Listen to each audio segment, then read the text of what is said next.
ओम शांति। 25 मई 2025 के ईश्वरीय महावाक्य। पहले एक नज़र मुरली के मुख्य पॉइंट पर। बाबा ने कहा, पवित्रता ब्राह्मण जीवन का फाउंडेशन है। पवित्रता जीवन का श्रृंगार है। सुख, शांति, प्रेम और आनंद की जननी है। पवित्रता के बिना मानव जीवन का मूल्य नहीं है। पवित्रता ही पर्सनैलिटी, पवित्र आत्माओं के चेहरे, चाल चलन और व्यवहार में रॉयल्टी, रियल्टी और संतुष्टि झलकती है। बाप दादा द्वारा दिए गए 4 मुख्य खजाने, ज्ञान का खजाना, याद, योग का खजाना, धारणाओं का खजाना, सेवा का खजाना। खजानों को बढ़ाने की चाबी, खजानों का स्वयं और दूसरों के प्रति उपयोग करना। जो उपयोग करता है वही बढ़ाता है। और फिर बाबा ने कहा, दुआएं देना और लेना यह सबसे सहज और तीव्र पुरुषार्थ का यंत्र है। अमृत वेले बाप से दुआ लो और दिन भर सबको दुआ दो। दुख न देना न लेना। अगर कोई दुख दे तो लेना नहीं। बुरी चीज दुख को न लो तो वो आपके पास टिकेगी नहीं। शिक्षा के साथ क्षमा और रहम अपनाना। शिक्षा तभी प्रभावशाली होगी जब वह रहम और क्षमा के साथ दी जाएगी। घर को आश्रम बनाना। घर को शांति, दुआओं और आत्मिक प्यार से भरकर आश्रम या मंदिर का स्वरूप देना। और फिर लास्ट में बाबा ने कहा, सहज पुरुषार्थ की विधि, दूसरों की गलतियों को सहन कर शुभ भावना और शुभ कामना द्वारा परिवर्तन लाना। स्व परिवर्तन से विश्व परिवर्तन। पहले अपने घर को परिवर्तन करो, उसका प्रभाव मोहल्ले, देश और विश्व तक पहुंचेगा। सच्चे दिल से मेरा बाबा कहना, जब भी कठिन समय आए सच्चे दिल से याद करने पर बाप सहयोग अवश्य देगा। और अब सुनते हैं महावाक्यों को विस्तार से। अव्यक्त बाप दादा के मधुर महावाक्य। मुरली का सार।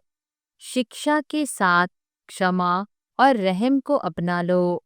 दुआएं दो, दुआएं लो तो आपका घर आश्रम बन जाएगा। आज बाप दादा सर्व बच्चों के मस्तक में प्यूरिटी की रेखाएं देख रहे हैं, क्योंकि ब्राह्मण जीवन का फाउंडेशन ही है पवित्रता। पवित्रता की रेखाएं कौन सी है जानते हो? पवित्रता सर्व को प्रिय है। पवित्रता सुख, शांति, प्रेम, आनंद की जननी है। पवित्रता मानव का सच्चा श्रृंगार है। पवित्रता नहीं तो मानव जीवन का मूल्य नहीं। जैसे देखते हो देवताएं पवित्र है, इसीलिए ही माननीय और पूजनीय है। पवित्रता नहीं तो मानव जीवन को आजकल देख रहे हो। बाप दादा ने आप सभी बच्चों को ब्राह्मण जन्म का वरदान यही दिया, पवित्र भव, योगी भव। जिस आत्मा में पवित्रता है उसकी चाल चलन, चेहरा चमकता है। इसलिए पवित्रता ही जीवन को श्रेष्ठ बनाने वाली है। वास्तव में आप सब बच्चों का आदि स्वरूप ही पवित्रता है। अनादि स्वरूप भी पवित्रता है। ऐसी पवित्र आत्माओं की विशेषताएं उनकी जीवन में सदा पवित्रता की पर्सनालिटी दिखाई देती है। पवित्रता की रियलिटी, पवित्रता की रॉयल्टी चेहरे और चलन में दिखाई देती है। यह रेखाएं जीवन का श्रृंगार है। रियलिटी है मैं अनादि आदि स्वरूप। इस स्मृति से समर्थ बन जाता है। रॉयल्टी है स्वयं भी स्वमान में और हर एक को सम्मान देकर चलने वाला पर्सनालिटी है। सदा संतुष्टता और प्रसन्नता, स्वयं भी संतुष्ट और अन्य को भी संतुष्ट करने वाले। पवित्रता से प्राप्तियां भी बहुत हैं। बाप दादा ने आप सभी बच्चों को क्या क्या प्राप्ति कराई है वह जानते हो ना। कितने खजानों से भरपूर किया है। अगर प्राप्तियों को स्मृति में रखे तो भरपूर हो जाए। सबसे पहला खजाना दिया है ज्ञान का खजाना, जिससे जीवन में रहते दुख अशांति से मुक्त हो जाते। व्यर्थ संकल्प, निगेटिव संकल्प, विकल्प, विकर्म से मुक्ति हो जाती है। अगर कोई भी व्यर्थ संकल्प और विकल्प आता भी है तो ज्ञान के बल से विजयी बन जाते हैं। दूसरा खजाना है याद, योग, जिससे शक्तियों की प्राप्ति होती है और शक्तियों के आधार से सर्व समस्याओं को, सर्व विघ्नों को सहज पार कर लेते हैं। तीसरा खजाना है धारणाओं का, जिससे सर्व गुणों की प्राप्ति होती है। और चौथा खजाना है सेवा का, जिससे सेवा करने से जिसकी सेवा करते हो उसकी दुआएं मिलती है, खुशी प्राप्त होती है। इतने खजाने बाप द्वारा सभी बच्चों को प्राप्त होते हैं। बाप सभी को एक जैसे ही खजाने देते हैं। कोई को कम, कोई को ज्यादा नहीं देते हैं, लेकिन लेने वालों में फर्क हो जाता है। कोई बच्चे तो खजाने को प्राप्त कर खाते पीते मौज करते और फिर मौज में खत्म कर देते हैं, और कोई बच्चे खाते पीते मौज करते जमा भी करते हैं, और कोई बच्चे कार्य में भी लगाते लेकिन बढ़ाते जाते हैं। बढ़ाने की चाबी है खजाने को स्व के प्रति और दूसरों के प्रति यूज करना। जो यूज करता है वह बढ़ाता है। तो अपने आप से पूछो कि यह विशेष खजाने जमा है? जमा है, क्या कहेंगे? हाँ या थोड़ा थोड़ा? जिसके पास यह खजाने जमा है वह सदा भरपूर रहता है। देखो, कोई भी चीज भरपूर रहती है ना तो हलचल नहीं होती है। अगर भरपूर नहीं होती तो हलचल होती है, हिलती है। कोई भी चीज को अगर पूरी रीति से भर नहीं दो तो वह हिलती है। तो यहाँ भी अगर सर्व खजानों से भरपूर नहीं है तो हलचल होती है। सदा यह नशा रहे कि बाप के खजाने मेरा जन्मसिद्ध अधिकार है। बाप ने दिया, आपने लिया, तो सब खजाने किसके हुए? आपके हो गए ना। तो जिसके पास खजाने हैं वह कितना नशे में रहता है। जैसे छोटा सा राजा का लड़का राजकुमार होता है, पता भी नहीं होता है कि बाप के पास क्या क्या खजाना है, लेकिन नशा रहता है कि बाप के खजाने मेरे खजाने हैं, और खजाने की खुशी में रहता है। अगर खुशी कम रहती है तो उसका कारण क्या होता है? बाप ने तो खजाने दिए हैं, सुना, लेकिन एक है सुनने वाले, दूसरे हैं समाने वाले।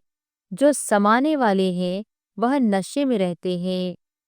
आज नए नए बच्चे भी आए हैं। बाप दादा आप लक्की बच्चों को आप सबके भाग्य की मुबारक दे रहे हैं। अपने भाग्य को पहचाना, पहचाना है। परमात्मा प्यार, अविनाशी प्यार, जो सिर्फ एक जन्म नहीं चलता, अनेक जन्म सदा ही प्यार कायम रहता है। क्योंकि यह जो समय चल रहा है यह समय भी संगम युग भाग्यवान युग है। सतयुग को भी भाग्यवान कहते हैं, लेकिन वर्तमान संगम युग का समय उससे भी भाग्यवान है। क्यों? इस संगम युग में ही बाप द्वारा अखंड भाग्य का वरदान वर्षा प्राप्त होता है। तो ऐसे संगम युग में भाग्यवान समय में आप सभी अपना भाग्य लेने के लिए पहुंच गए हो। बाप दादा बच्चों को बहुत एक सहज पुरुषार्थ की विधि सुनाते हैं। सहज चाहते हो ना? मुश्किल तो नहीं चाहते हो ना? इन बच्चों को, पुरानों को तो भाग्य की सहज विधि मिल गई है। मिली है ना? सबसे सहज। और कुछ भी नहीं करना, सिर्फ एक बात करना। एक बात तो कर सकते हो ना? हाँ करो या ना करो, कहो हाँ जी। तो सबसे सहज विधि है अमृत वेले से लेके सबको जो भी मिले उससे दुआएं लो और दुआएं दो। चाहे क्रोधी भी आवे, लेकिन आप उसको भी दुआएं दो और दुआएं लो, क्योंकि दुआएं तीव्र पुरुषार्थ का बहुत सहज यंत्र है। जैसे साइंस में रॉकेट है ना, तो कितना जल्दी कार्य कर लेता है। ऐसे दुआएं देना और दुआएं लेना, यह भी एक बहुत सहज साधन है आगे बढ़ने का। अमृत वेले बाप से सहज याद से दुआएं लो और सारा दिन दुआएं दो और दुआएं लो। यह कर सकते हो? कर सकते हो तो हाथ उठाओ। कोई बद्दुआ दे तो क्या करेंगे? आपको बार बार तंग करे तो? देखो, आप परमात्मा के बच्चे, दाता के बच्चे, दाता हो ना? मास्टर दाता तो हो। तो दाता का काम क्या होता है? देना। तो सबसे अच्छी चीज है दुआएं देना। कैसा भी व्यक्ति हो, लेकिन है तो आपका भाई बहन। परमात्मा के बच्चे तो भाई बहन हो ना?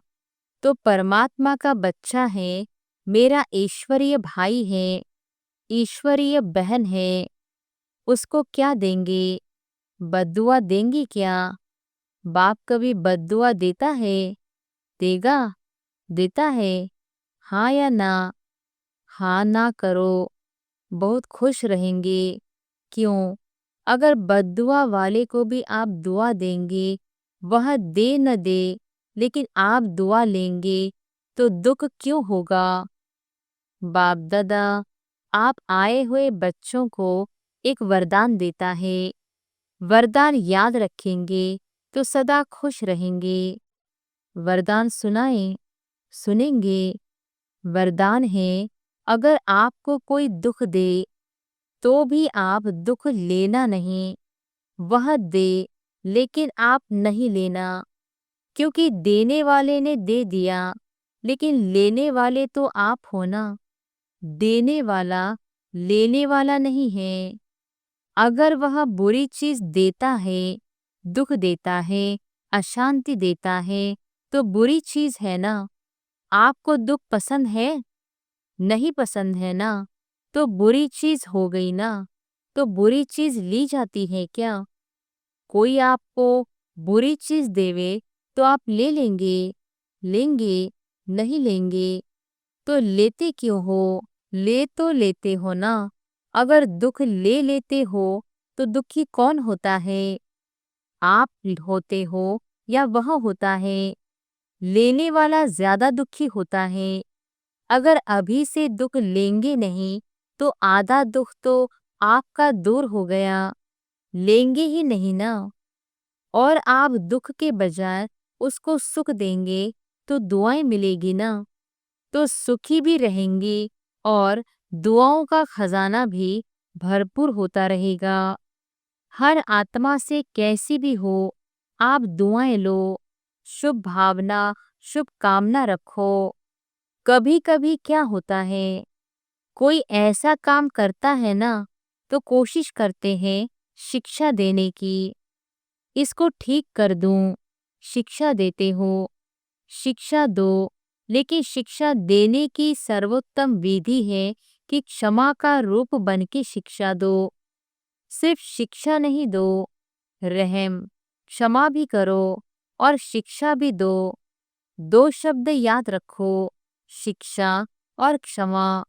रहम, अगर रहम दिल बन के उसको शिक्षा देंगे तो आपकी शिक्षा काम करेगी। अगर रहम दिल बन के नहीं देंगे तो शिक्षा एक कान से सुनेंगी, दूसरे कान से निकल जाएगी। शिक्षा धारण नहीं होगी। ऐसे है ना? अनुभव है? आप भी किसका शिक्षक तो नहीं बन जाते। शिक्षक बनना जल्दी आता है, लेकिन क्षमा करना दोनों साथ साथ चाहिए। अभी से रहम, रहम करने की विधि है शुभ भावना, शुभ कामना। जैसे कहते हैं ना, सच्चा प्यार पत्थर को भी पानी कर देता है। ऐसे ही क्षमा स्वरूप से शिक्षा देने से आपका कार्य जो चाहते हो यह नहीं करे, यह नहीं हो, वह प्रत्यक्ष दिखाई देगा। आपके रहमदिल बन शिक्षा देने का प्रभाव उसकी कठोर दिल भी परिवर्तन हो जाएगी। तो क्या वरदान मिला? न दुख देना, न दुख लेना। पसंद है? पसंद है तो अभी लेना नहीं, गलती नहीं करना। जब बाप दुख नहीं देता तो फॉलो फादर तो करना है ना। कर रहे हैं। कभी कभी थोड़ा डांट देते हो, डांटना नहीं, रहम करो। रहम के साथ शिक्षा दो। बार बार किसको डांटने से और ही आत्मा जो है ना, वह दुश्मन बन जाती है, घृणा आ जाती है। परमात्मा बच्चे हो ना, तो जैसे बाप पतित को भी पावन बनाने वाला है, तो आप दुखी को सुख नहीं दे सकते हो। अभी जाकर ट्रायल करना। ट्रायल करेंगे ना, तो पहले चैरिटी बिगन्स एट होम। परिवार में अगर कोई दुख देवे तो भी दुख लेना नहीं, दुआएं देना, रहमदिल बनना। पहले घर वालों को करो। आपके घर का प्रभाव मोहल्ले में पड़ेगा, मोहल्ले का प्रभाव देश में पड़ेगा, देश का प्रभाव विश्व में पड़ेगा। सहज है ना?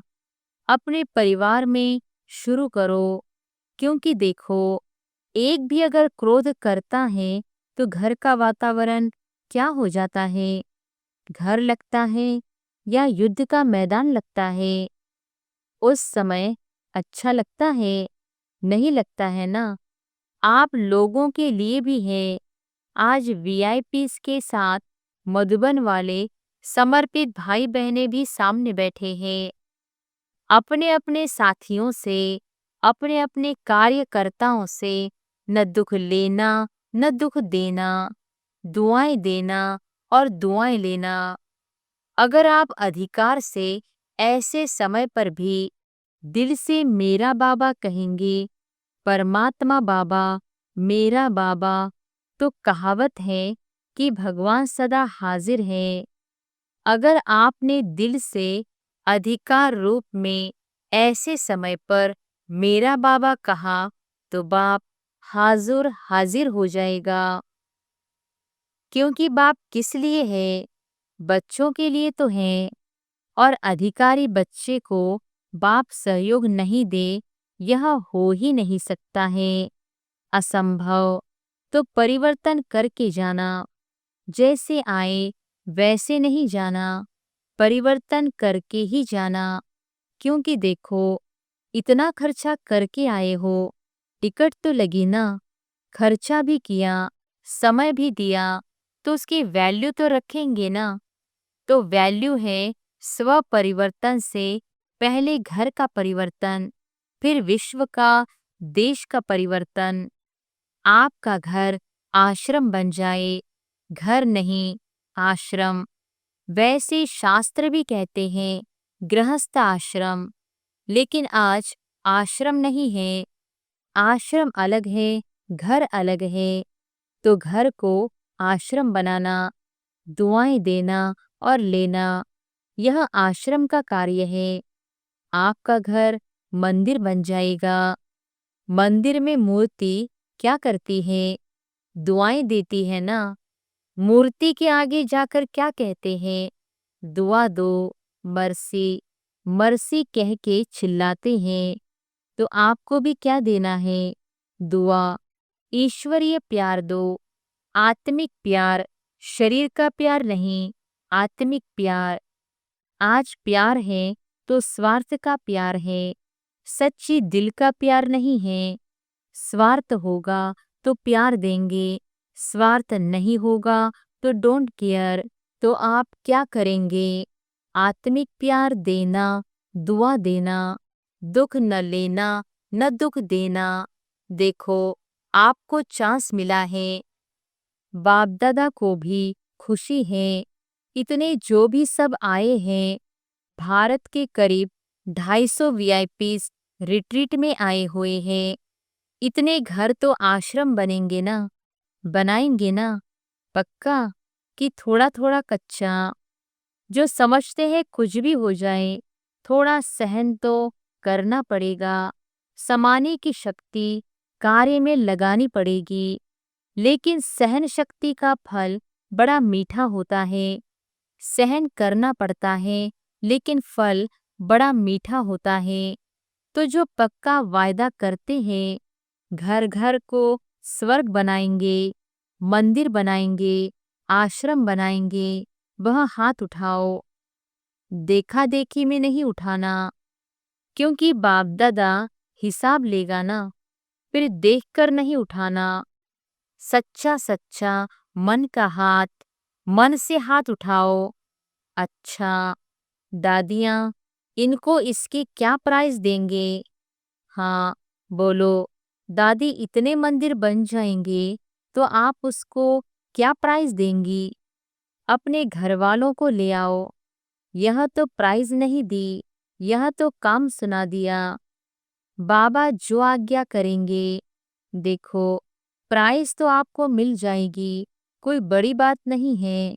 लेकिन लेकिन है, लेकिन बोले, आप जाने के बाद अपनी धारणा से परिवर्तन करना और 15 दिन के बाद, मास के बाद अपनी रिजल्ट लिखना। जो 1 मास भी दुख नहीं लेगा न देगा, उसको बहुत अच्छी प्राइज देंगे।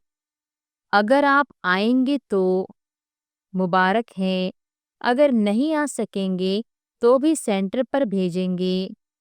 अच्छा, चारों ओर के देश विदेश के बच्चों की याद बाप दादा को मिली है।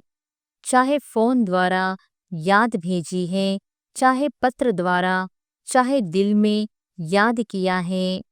तो बाप दादा सभी बच्चों को, चाहे भारत के चाहे विदेश के, रिटर्न में दुआएं और याद प्यार पदम गुना दे रहे हैं।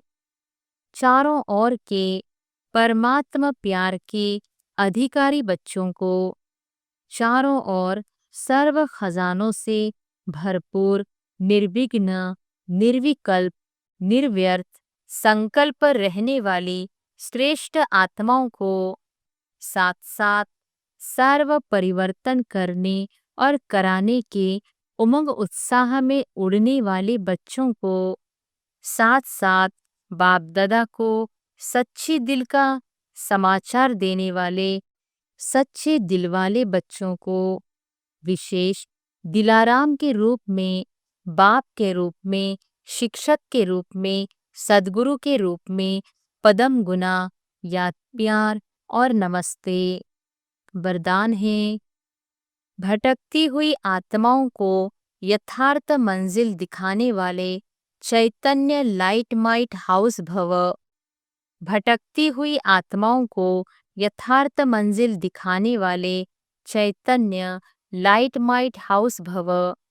किसी भी भटकती हुई आत्मा को यथार्थ मंजिल दिखाने के लिए चैतन्य लाइट माइट हाउस बनो।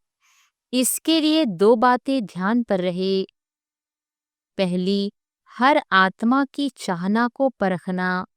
जैसे योग्य डॉक्टर उसे कहा जाता है जो नब्ज को जानता है, ऐसे परखने की शक्ति को सदा यूज करना। दूसरी, सदा अपने पास सर्व खजानों का अनुभव कायम रखना। सदा यह लक्ष्य रखना कि सुनाना नहीं है, लेकिन सर्व संबंधों का, सर्व शक्तियों का अनुभव कराना है। स्लोगन है, दूसरों की करेक्शन करने के बजाय एक बाप से ठीक कनेक्शन रखो। अव्यक्त इशारे, रूहानी रॉयल्टी और प्यूरिटी की पर्सनालिटी धारण करो। अपना निजी स्वरूप व वरदानी स्वरूप सदा स्मृति में रहे तो अपवित्रता और विस्मृति का नाम निशान समाप्त हो जाएगा। विस्मृति व अपवित्रता क्या होती है? अब इसकी अविद्या होनी चाहिए, क्योंकि यह संस्कार व स्वरूप आपका नहीं है, बल्कि आपके पूर्व जन्म का था। अभी आप ब्राह्मण हो, ये तो शूद्रों के संस्कार व स्वरूप है। ऐसे अपने से भिन्न अर्थात दूसरे के संस्कार अनुभव होना, इसको कहा जाता है न्यारा और प्यारा। अच्छा, ओम शांति।